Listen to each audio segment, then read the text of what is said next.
Радио Полиграф со Дејан Андоновиќ. Кога вистината зборува, човекот слуша. Демистифицирање на глобални, регионални и локални актуелности кои влијаат врз граѓанинот. Секоја сабота од 11 часот. Радио Полиграф на Радио Слободна Македонија. Добар ден, почитувани слушатели, вие сте на фреквенцијата на Радио Слободна Македонија. 11 часот, време е за најновата емисија која во наредната сезона ќе биде емитувана на брановите на Радио Слободна Македонија. Ова емисија е замислена како едночасовна дебата која ќе оди во живо. Во неја ќе учествуваат гости и стручни лица, аналитичари, политичари, со кои ќе разговараме и ќе ги анализираме најактуелните теми од Македонија, регионот и светот. Сите актуелности кои влијаат врз живеењето на обичниот човек. Радио Полиграф со Дејан Андоновиќ. Сабота, 11 часот. Одиме веднаш со денешната тема инспирирана од утрешниот референдум кој ќе биде спроведен во Република Српска. Властите во Бања Лука утре спроведуваат референдум на кој 1,2 милиони граѓани ќе одговорат на референдумското прашање дали го поддржувате датумот 9 јануари да се слави како Ден на Република Српска. Радио Полиграф со Дејан Андоновиќ. Сабота, 11 часот. Откако минатата година Уставниот суд на Босна и Херцеговина изабрани на Република Српска да го празнува 9 јануари како Ден на Републиката со образложение дека таа не е суверена држава и не може да има таков празник, туку треба да ги одбележува деновите на целата држава, долгогодишниот претседател на Република Српска Милорад Додик повика на референдум со кој народот треба да одлучи дали сака овој празник да биде прогласен како Ден на државноста на српскиот ентитет во Босна.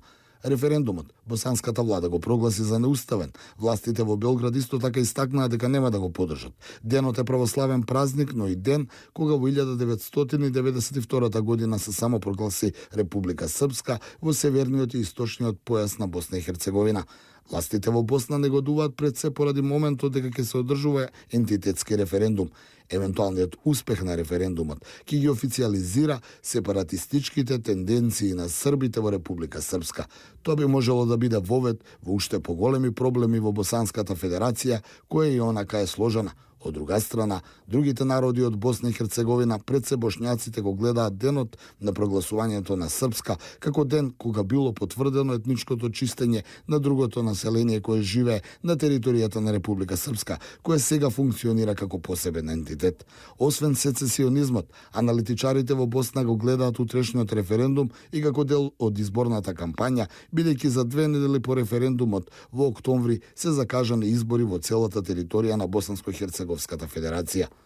До сега на изборите постојано победуваа партиите кои често го користат национализмот и желбата за своја држава за изборна победа. Како зголемување на тензијата дојде и заканата која во пресред на утрешниот референдум ја упати поранешниот командант на босанските воени сили за време на војната во 90-тите години, генерал Сефер Халиловиќ.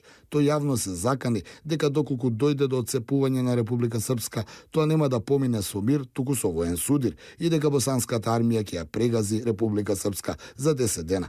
Оваа изјава најде на осуда кај сите политичари во Белград, кои засега, иако јавно не го поддржуваат референдумот, сепак најавуваат дека нема да останат на страна доколку дојде до конфликт меѓу Бања Лука и владата во Сараево. Како дополнителна конфузија дојде и за вчерашната посета на претседателот на Република Српска Милорад Додик на Москва, каде според извештаите од рускиот претседател Владимир Путин добил поддршка за обидите за одржување на стабилноста на Западен Балкан и Дејтонскиот договор, но според извештаите не станало збор за утрешниот референдум. Европската унија повика на смирување на тензиите и најави дека е подготвена да посредува меѓу двете страни. Високиот представник на меѓународната заедница во Босна и Херцеговина Валентин Инцко изјави дека се можни санкции за оние кои го организираат референдумот во Република Српска. Радио Полиграф со Дејан Андоновиќ. Сабота, 11 часот. Колку утрешниот референдум во Република Српска може да има безбедносни последици врз регионот и Република Македонија воопшто, на ова и на други прашања поврзани со последиците од утрешниот референдум во наредниот час ке разговарам со дополнителниот заменик министар за внатрешни работи во МВР Оливер Андонов и аналитичарот кој ги следи состојбите во регионот и мој колега од ТВ Нова Исмет Кочан. Добар ден. Добар ден. Најпрвен колега Кочан, да ги информираме слушателите што точно утре граѓаните на Република Српска треба да одлучат и дали тоа е можеби вовед на нова сецесија, можен конфликт и тензии. Најнапред, мислам дека би требало на граѓаните на Македонија и слушателите на вашето радио да им објасниме нешто што малкумина во Македонија го знаат. Што всушност представува Босна и Херцеговина? Сите слушаат за Босна кога има некои проблеми, меѓутоа малкумина ја разбираат геополитичката структура на таа држава. Затоа мислам дека е потребно најнапред да се направи еден мал екскурс, да кажеме прво што е Босна и Херцеговина како држава. Босна и Херцеговина значи ги опфаќа оние граници кои ги имаше поранешната Социјалистичка република Босна и Херцеговина, и таа беше формирана, значи доби меѓународно правен статус, признавање 1992 година во март месец, но знаете дека веднаш потоа влезе во една тешка војна која траеше 3,5 години и работиве се придвижија кон крај, можам да кажам некаде во 94-та година, кога во Вашингтон бошњачкиот и хрватскиот ентитет се договорија да направат една федерација која денес се вика БХ федерација, и тоа беше уствари ставена точка на бошњачко-хрватските непријателства. Понатаму конечно војната престана со Дејтонската спогодба 95-та година, каде што повторно беше потврдена, значи правниот, меѓународно правниот статус на онаа Босна и Херцеговина за која зборува во оние рамки поранешни, но со признавање на 3 ентитета. Едниот од ентитетите беше Република Српска. Таа, како што знаете, таа се самопрогласи како Република Српска уште 92-та година, некаде на 9 јануари, токму оваа спорна дата, и тоа уствари беше еден од воведите на таа војна, жестока војна која почна во Босна и Херцеговина. Сега, зашто ова го спомнувам? Затоа што луѓето треба да знаат да не ги мешаат работите. Значи имаме во Босна и Херцеговина 3 ентитета кои се рамноправни. Едниот од нив е ентитетот, значи српскиот ентитет од Република Српска, меѓутоа не треба да се заборави дека е тоа само ентитет, значи меѓународно признат ентитет и ништо повеќе. Оливер, и за вас ова прашање, вие сте покрај тоа што сте заменик министер, дополнителен заменик министер, сте и по образование и по професија, ги следите состојбите, безбедносните состојби во регионот. Како ви изгледа утрешниот референдум во Република Српска? Колку е тој закана за мирот, за стабилноста? И конечно со колегата Кочан почнавме да го разговараме, ќе го разговараме малце подоцна за евентуално кршење на Дејтонскиот мировен договор кој стави крај на насилствата и граѓанската војна во Босна. Добар ден за слушателите, добар ден за вас и за господинот Кочан. Ви посакувам многу успех во водењето на оваа емисија и во идните теми, се надевам ќе бидат многу интересни. Веќе сте почнале со една исклучително значајна тема која без дилема има влијание како за Босна и Херцеговина, така и за целиот регион по прашањето на мирот и подигањето на етнополитичките конфликти во повисока фаза и кој може да секако има импликации врз целиот регион. Една работа треба да ни биде сосема јасна, дека самиот Дејтонски договор не ја сепарираше Босна и Херцеговина во буквална смисла, но ја претвори во една конфедерална држава во која Република Српска има свој парламент, има своја влада, функционира и само неколку елементи по прашање на укажувањето на целовитоста, целокупноста, значи централизираноста на Босна и Херцеговина се поврзани. Тоа се заедничката војска и федералната полиција. Се останато е значи во прашање дури и во Федерацијата БиХ кантоналната поделба, а поврзаноста на Република Српска е сосема една друга работа. Кога зборуваме за состојбата, односно улогата на Република Српска во рамките на Босна и Херцеговина како пандан наспроти двата други ентитети, мора да кажеме дека постојат големи влијанија кои се поврзани геополитички. Господинот Кочан задена еден момент од тоа како може Босна и Херцеговина да се разбере како геополитичка целина, посебно во централниот дел на Балканот, но и како може да биде предмет и секако е предмет на влијание кога се работи за интересите на Белград и на Москва во Босна, односно на Балканот. Секој преседан што може да се случи во Босна и Херцеговина со уривањето на Дејтонскиот договор ќе резултира веројатно со еден домино ефект, но пред се сметам дека тој домино ефект нема да биде резултат само на Балканот, тој домино ефект ќе биде резултат и во однос на европските држави, каде што имаме многу вакви слични состојби во некои региони. Имавме веќе нели во Каталонија, во Шкотска, јас тука и во Брекзит Италија го земам, има нели така. Значи почна еден процес на дезинтегрирање кој покажува многу слабости во меѓународната заедница, особено во однос на Европската унија, во тој контекст, например, влијанието на мигрантската криза ќе се засили, дури и оној обид на Европската унија за подигање на улогата на Фронтекс е прашање колку ќе може да одговори на некои прашања, сега кога зборуваме за мигрантската криза, но да се концентрираме нели на Босна и Херцеговина.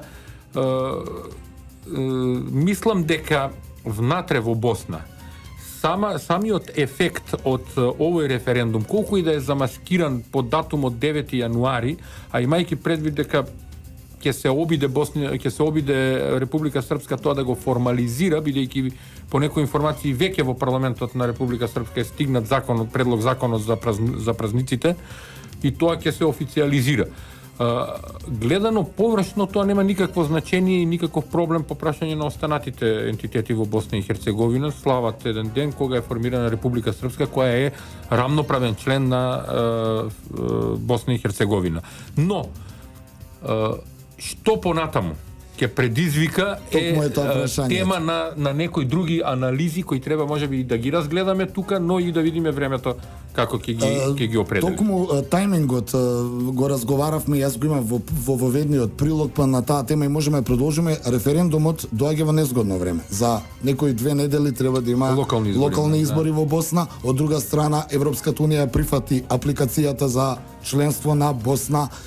Треба да се утврди тоа веќе на самитот кон крајот на годината на Европската унија, да и се даде статус веќе некој. Да, она што успев да го прочитам, босанските аналитичари стравуваат, аналитичарите во Сараево пред се стравуваат дека е лош тајмингот и дека можеби утрешниот референдум може да предизвика исходот од утрешниот референдум, да предизвика да ги изголеми сецесионистичките апетити во зависност од тоа како ќе заврши референдумот. Тоа ми е следното прашање до колегата Кочан. Освен утрешниот референдум, можеби најмногу се подигна тензијата неодамнешната изјава на поранешниот главен командант на босанските сили за време на граѓанската војна 90-тите, Сефер Халиловиќ, кој изјави дека ја нема, србите не може да ја помогнат на Република Српска и доколку тие одлучат да го спроведат утрешниот референдум, за 10 дена ми се чини ќе биде босанската армија ќе ја заземе Република Српска.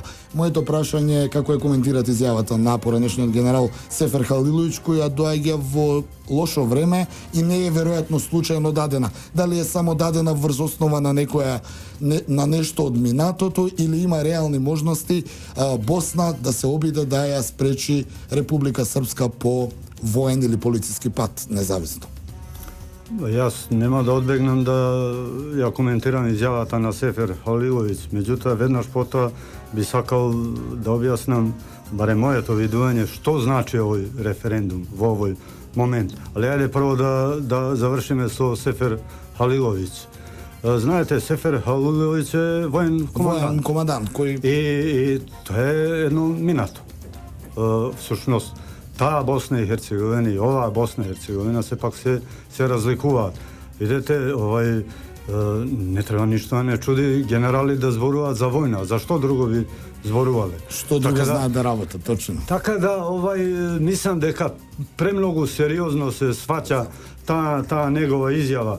Тоа е, да не кажам, да го потребам зборот потрошен политичар, ајде да не кажеме војн генерал. Во пензија. Да. Всушност, Изетбеговиќ вчера од Њујорк убаво рече дека Сефер Халиловиќ не е негов портпарол, ниту е овој пак негов.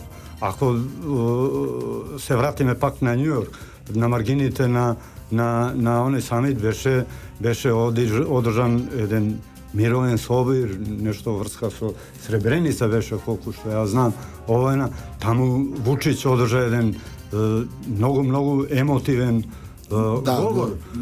Така да Изетбеговиќ после тоа дојде и му честиташе, не на тоа што зборуваше, него на храброста што значи најде сили да дојде на еден таков собир. Значи дека работите во регионот сепак се минуваат наспроти она што го зборува овај Сефер Халиловиќ и наспроти ова што го заговара Додик. Сега би се вратил на она што значи уствари референдум. Јас само ќе ве прекинам во интерес на рекламите за тоа што понатаму и за другите теми по краткиот рекламен блок. Радио Полиграф со Дејан Андоновиќ. Сабота, 11 часот. Колку утрешниот референдум во Република Српска може да има безбедносни последици врз регионот и Република Македонија воопшто, веќе 25 минути разговарам во студиото на Радио Слободна Македонија со мојот колега и новинар од ТВ Нова Исмет Кочан и дополнителниот заменик министер и безбедносен аналитичар Оливер Андонов. Отворивме една тема за подигањето на тензиите, изјавите на Сефер Халиловиќ дека Република Српска ќе биде воено прегазена за 10 дена. Она што исто така подигна тензијата беше и неодамнешната посета во пресрет на референдумот на Додик, председателот на Република Српска, на Москва, каде тој се сретна со Путин. Оливер, како изгледа тоа посета на Москва и Путин? Дали тоа на некој начин значи поддршка на Русија за сецесионистичките намери на Република Српска или можеби само она што беше штуро во извештајот од средбата дека Путин ја ги поддржува напорите за зачувување на Дејтонскиот мировен договор, но не рече ништо за утрешниот референдум? Значи, ние нема никогаш да слушнеме отворено што мисли Путин и дали отворено ќе поддржи референдум во Република Српска и на крајот, како што кажав, многу е значајно да видиме која е крајната цел на референдумот, зошто се маскира со датумот 9 јануари, а што всушност се сака да се постигне подоцна со тоа, дали на посреден начин да се покаже дека Република Српска е независна држава, која доброволно влегла во составот на Босна и Херцеговина, па потоа во некој следен референдум или во некој следен чекор ќе побара сецесионистички активности кои може да предизвикаат други поголеми регионални проблеми и таа изјава на Путин, односно таа посета на Додик на Путин не е воопшто случајна, значи сигурно имало нешто позади сето тоа што ние во моментов не го знаеме. Интересна е изјавата на високиот представник на меѓународната заедница во Босна и Херцеговина дека ќе следуваат санкции врз организаторите, но всушност високиот представник за Босна и Херцеговина нема никакво директно влијание и тоа е слабата карика всушност на меѓународната заедница во Босна и Херцеговина. И во тој контекст изјавата на Сефер Халиловиќ повеќе не би ја коментирал, освен како несериозна работа која во главном не ја сваќаат луѓето, а она што во Република Српска ќе се случува ќе представува само потврдување на нешто што ние сите всушност го знаеме. Целата политика на Додик, целата политика на Република Српска е насочена кон издигнување на позициите на Република Српска и значи така да кажам, внатрешно политичко позиционирање. И оваа приказна со референдумот имам некое чувство така дека се однесува на внатрешните меѓусебни позиционирања на Федерацијата и Република Српска и тоа ќе значи една потврда на ставот на Република Српска дека во определен момент се подготвени на некој, така да кажам, условно кажано радикални чекори кои во основа пак нема да ги дозволи меѓународната заедница, не преку високиот представник што е таму, туку преку другите механизми во меѓународната заедница за да не се урне Дејтонскиот договор. Во таа насока е и оној, да така заклучам, изјавата на Путин дека го поддржува Дејтонскиот договор, што всушност значи да, вие ќе одите дотаму до каде што може да ви биде дозволено. Обидите за зачувување на Дејтонскиот мировен договор беше соопштението. Обидите за зачувување, токму заради тоа и го коментиравме ова.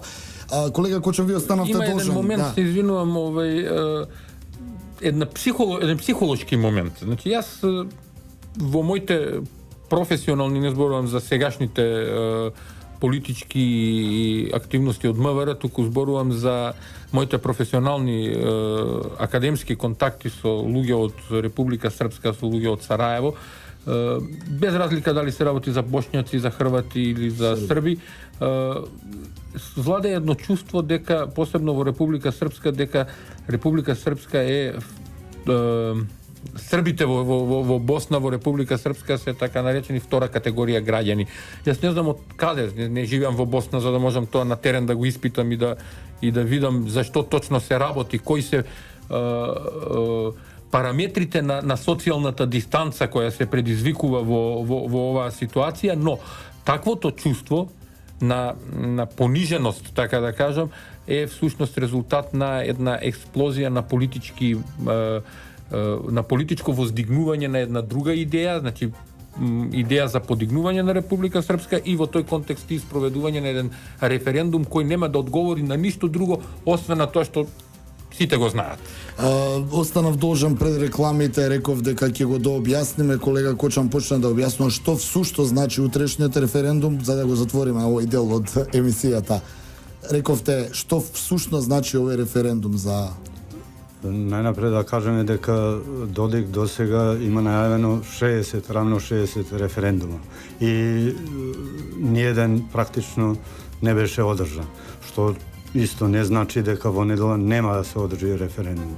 Ова е еден нов момент кој доаѓа во време кога е прифатена апликацијата на БH за Европска Унија, значи тоа е еден сегмент, вториот се на 2 октомври се локалните избори во Република Српска. Значи ова е веќе референдум влага во сфера на едно натрешно прашање. Додик едноставно сака да си ја зацврсти власта и ова му е идеална прилика. Нели секогаш во вакви трусни, кризни подрачја со социјални проблеми, со најлесно се дефокусира јавноста од оние круцијални проблеми што ги има земјата, за да се добие поддршка со националистичка реторика. Меѓутоа, веднаш морам да кажам дека, пак повторувам, времењата се променија, значи обкружувањето на Босна и Херцеговина е сега поинакво. Хрватите се во Европска Унија, значи тој хрватски национализам, тие аспирации кон Босна и Херцеговина се до крајна мерка неамортизирани, да кажеме беспредметни во оваа фаза. Една Србија за која долго време и долги години Република Српска беше во буквална смисла една филијала, таа веќе престанува тоа да биде. Српските радикали дури не може човекот ни да ги препознае како веќе изгледаат. Тие навистина со тешка макано ја голтаат и тешката пилула со Косово. Така да сакам да кажам, Србија е крајно веќе дисциплинирана и кооперативна со Европска Унија. Така да не верувам дека во обкружувањето некој сега во овој момент би се впуштил во вакви екзибиции, во вакви авантури на едно трусно подрачје, за кое всушност и мислам дека не постои таков кумулативен набој кој постоеше 92 година. Затоа јас во контекст на неделниот референдум толку не би ги драматизирал работи, едноставно ќе се случи референдум, наравно ќе се добие поддршка за таа дата и ништо понатаму драматично нема да се случи. Наравно тоа ќе создаде некои натрешни проблеми меѓуентитетски и слично. Меѓутоа, пак повторувам, ништо многу драматично. Јас за двајцата би поставил едно прашање. Добро би било да е така, но се подгреа тензиите. Последното прашање ме Оливер, првим вие да ми одговорите, колку можеби за сето ова стои мешањето на регионалните сили? Да подсетиме дека во минатото Турција како или владата во Анкара не ја криеше поддршката која дава на бошњачкиот народ и на Сарајево. Бакир Изетбеговиќ не ја криел таа поддршка. Од друга страна, Додик ја ужива поддршката на Белград, независно колку Белград во моментов не е во можност да биде порадикален. Колку сметате дека регионалните сили поддржани па од Русија и од Европска унија и од САД, стојат за сите овие тензии кои па треба некако да ја скицираат иднината на Босанско-Херцеговската федерација. Останува Дејтонска, ќе дојде до промени, ќе има 3 држави, ќе остане една унитарна држава, ќе остане вака, бидејќи овој модел очигледно се покажа како неодржлив.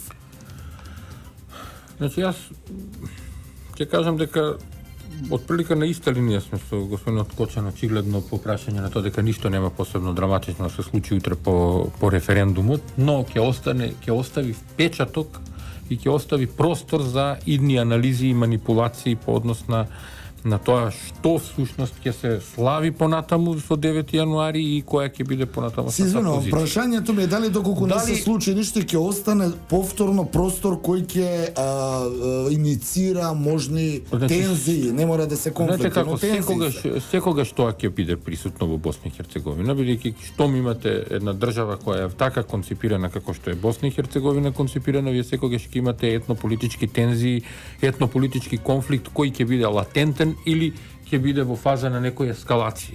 И тој ќе постои додека постои Босна и Херцеговина како таков, бидејќи секогаш ќе има доволно критичен материјал, доволно радикални, така да кажем, елементи и групи во сите ентитети, кои без разлика дали е Хрватска во Европската унија, дали Босна утре ќе влезе во Европската унија, тоа го имаме на пример на држави земји членки на Европската унија, потполно исто. Значи секогаш ќе имате доволно критична маса на луѓе кои или групации кои ќе предизвикаат држање на етнополитичкиот конфликтен процес барем во латентна фаза без крајно разрешување на истиот, бидејќи истиот без територијална поделба и она што би предизвикало проблем во насилство не може да се разреши, значи бидејќи тоа е многу сложена работа посебно во Босна, така да го гледаме. Сега прашавте за влијанието геополитички, значи несомнено дека во Босна, како и на целиот Балкан, свое влијание имаат сите регионални геополитички сили, вклучително и Турција. Тоа Ердоган го изјави дури и при својот избор за победата за председател, дека гласале и Сараево и Скопје за него и така натаму, што покажува тенденцијата на Турција за геополитичко влијание врз регионот како регионална сила. Но и тоа влијание не е случајно и не е изоставено од поголемите влијанија на големите играчи, големите актери, вклучително и Европската унија, која за жал покажа многу слабости во тој аспект. Да, ја слушнавме изјавата нели на специјалниот така што дојдовме во ситуација да всушност Соединетите американски држави цврсто стојат за Дејтонскиот договор, бидејќи пред се тоа е нивната креација, израз на нивната геостратешка политика на Балканот и ќе се борат по секоја цена да го сочуваат или со минимални измени Босна и Херцеговина да опстане како единствена држава, што е добро за Балканот. Не е добро да се дезинтегрира Босна и Херцеговина, бидејќи тоа ќе повлече некои други работи. И мислам дека во таа насока дури и Србија почнува да станува свесна како поддржувач на Додик и ја дозира својата поддршка само таму каде што и тие имаат интерес, бидејќи и Србија е свесна дека го има Санџак, дека ја има Војводина и дека секое тргнување на Република Српска во издвојување, односно дезинтеграција на Босна и Херцеговина ќе предизвика проблеми и за Србија.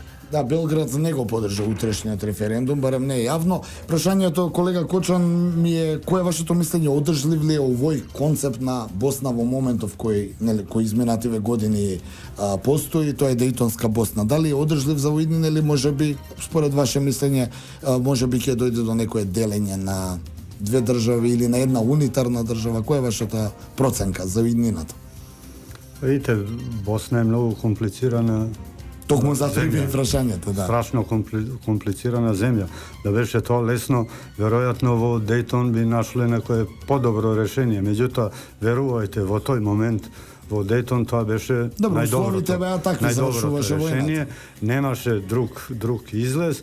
Меѓутоа, јас би ја сртал работата во една друга насока. Не толку дали е можна сега некаква поинаква Босна или друг Дейтон. Мислам дека ова се што се случува, ова не е веќе регионална игра. Ова е веќе светска игра. Велам светска игра, значи овде директно, мислам, у последно време се вмеша Соединените американски држави. Целиот Балкан беше долго време практично на стендбај. Беше перфектно окружен со НАТО, нели? На брзина ги поприма Бугарија, Романија, луѓето, земјите што не беа, нели, во НАТО, не, објективно не беа за Европска унија, па ги примија за да го обкружат региона, да речеме. И го оставија тој регион на некој стендбај во некои подобри времења да го решаваат. И мислам дека сега дојде тој момент, особено да речеме после Брексит, после случувањата во Турција, повторното приближување на Турција и Русија, аспирациите на Русија да повторно да пенетрира на Балкан, и мислам дека американците решија на еден поенергичен начин да се вмешаат во оваа ситуација, гледајќи очигледно дека Европа е забавена со своји проблеми и таа е едноставно немоćна да ги реши сама тие проблеми, и тие едноставно повторно го фрлија во игра оној план што самата го создаде Европска унија за примање на сите овие земји од Балкан, вклучително и Албанија, во Европска унија по брза постапка, како еден втор ешалон, ајде под наводе ја кажеме како граѓани од втор ред, али нели формално членки на Европската унија, а се тоа затоа да ги амортизираат аспирациите на Советскиот сојуз, да ги амортизираат, да речеме, па еве аспирациите на Република Српска за сецесија, да ја сочуваат и таа Босна, но и да го сочуваат сиот тој Балкан во овие граници кои постојат сега. Токму тоа ми е прашањето до министерот Андонов. Некако целава оваа состојба со референдумот само ја подгреа атмосферата, но генерално ние во регионите имаме големи проблеми.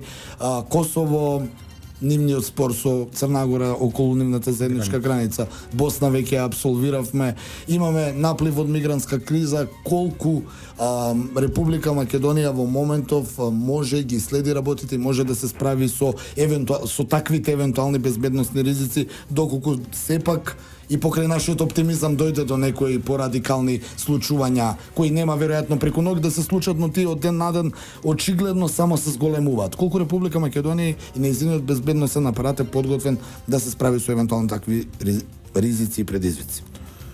Значи, во моментов Република Македонија се соочува со неколку тука нели имигрантската криза, со неколку клучни безбедносни ризици, почнувајќи од политичката криза која предолго трае и која искрено се надевам на 11 декември веќе ќе заврши со изборите. Граѓаните ќе кажат кој сакаат понатаму да ги води и како сакаат да оди државата, дали во досегашната позитивна насока на инвестиции, на отварање работни места, за обновување на државата, за изградба, за чекорење силно напред, или сакаат да се внесат во некои други меѓупростори.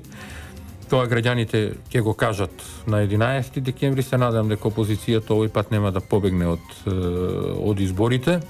И со тоа ќе ставиме крај на едно клучно прашање, односно политичката криза која беше вештачки креирана и веќе 2 години ја малтретира целата Република Македонија, вклучително нели сите аспекти на живење во државата. Вториот аспект кој не оптеретува онака многу видливо, тоа е аспектот на мигрантската криза. Република Македонија во тој аспект е во потполност подготвена за справување со мигрантската криза. Се уште на терен на јужната и на северната граница се наоѓаат политички и војни сили кои во овој момент интензивно работат на спречување на илегалното минување на државната граница, односно разбивање на криумчарските групи кои од Грција се обидуваат на било кој начин да криумчарат луѓе, односно мигранти. Тоа спаѓа во делот на потешките кривични дела, трговија со луѓе, така што Министерството за внатрешни работи во целост ги презема врските кои треба да ги оствари како на граничната линија, така и во длабина во однос на спречување на овие активности. Добро, тоа би било овој дел пред рекламите. Одиме со реклами, па подоцна за како крај поента на целата емисија. Радио Полиграф со Дејан Андоновиќ. Сабота, 11 часот. Колку утрешниот референдум во Република Српска може да има безбедносни последици врз регионот и Република Македонија воопшто, изминативе 50 минути се обидов заедно со мојот колега Исмет Кочан и со дополнителниот заменик министер и безбедносен аналитичар Оливер Андонов да одговориме на тоа прашање. Слушателите може да ги чујат нивните оценки, анализи и предвидувања. За крај на оваа денешна емисија, една кратка поента, министре, дали нашите безбедности власти имаат засилена соработка со колегите од регионот со цел на времено реагирање на евентуални ризици? Сите тие безбедносни ризици сега ги ставаме и актуелните со можните референдуми, можните избори и во регионот и кај нас. Колку македонскиот безбедносен апарат е подготвен и е во соработка со своите колеги од регионот? Без сомнение, иако се наоѓаме во ваква, како што напоменав, вреднолку политичка криза која влијае врз целокупното живење во Република Македонија, со тоа и врз безбедносниот систем и постојат обиди за упад во безбедносниот систем, за негова дезавуирање. Македонските служби се во постојан контакт со своите колеги од соседството и регионот, посебно кога се работи во прашањата кои директно не загрозуваат, како што е мигрантската криза. Од тој аспект, вчера имавме една заедничка посета со словачкиот амбасадор на јужната граница, на ротацијата на словачкиот контингент, што покажува само уште една конкретна состојба во која земите членки на Европската унија, земите на Централна Европа директно со своји сили учествуваат во заштитата на европскиот безбедносен простор, она што Грција не успеа да го направи на својата територија, Македонија го прави како порта на копнена порта на Европа. Иако задачите на Фронтекс требаше да бидат на прво место, тука Фронтекс да реагираше Република Македонија со своите капацитети и покажа сериозност дека ние сме во состојба да ја заштитиме и територијата на Република Македонија, на тој начин и Европската унија. Во таа насока соработката продолжува и сме во постојана соработка со сите служби и во регионот и во Европа. Ви благодарам, Андонов. Кратко, колега Кочан, вие изразивте еден оптимизам, односно предвидовте или рековте дека од утрешниот референдум не очекувате да има некои драматични превирања, ќе биде избран веројатно датумот кој па подоцна не знаеме како ќе биде толку. Моето задно прашање е дека дали доколку утрешниот референдум биде позитивен, србите го изгласаат, ќе ги зголеми сецесионистичките апетити на србите за да одат понатаму да се отцепат од Република Српска, или може би ова се беше во пресрет на локалните избори, каде што Додик, нели, веќе е докажано дека секој кој игра на националистичка карта обично ги добива изборите на Балканот.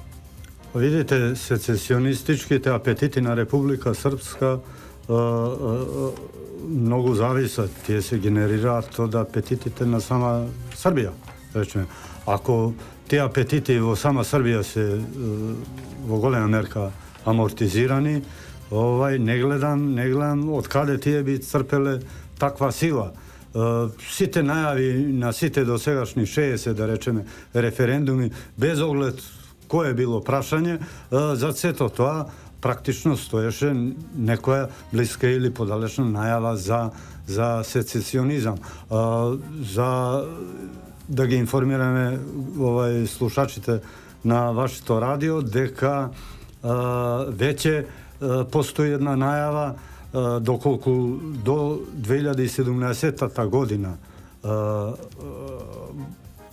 Босанско-Херцеговската држава не ги врати ингеренциите за кои Република Српска мисли дека и се одземени, значи во поглед на некоја условно речено државност, тие најавија дека 2018 година ќе одржат референдум за прогласување на независност. Така да сакам да кажам, секое прашање и секое најава на референдум води во таа насока. Меѓутоа, пак повторувам, меѓународното опкружување, соседното опкружување пред се не е како 92 втората година и од тие причини е мојот оптимизам спроти неделата. Тоа е едноставно, па не би рекол оптимизам, тоа е една реалност. Добро, проценка во секој војна случај. може да има ако постои причина за војна.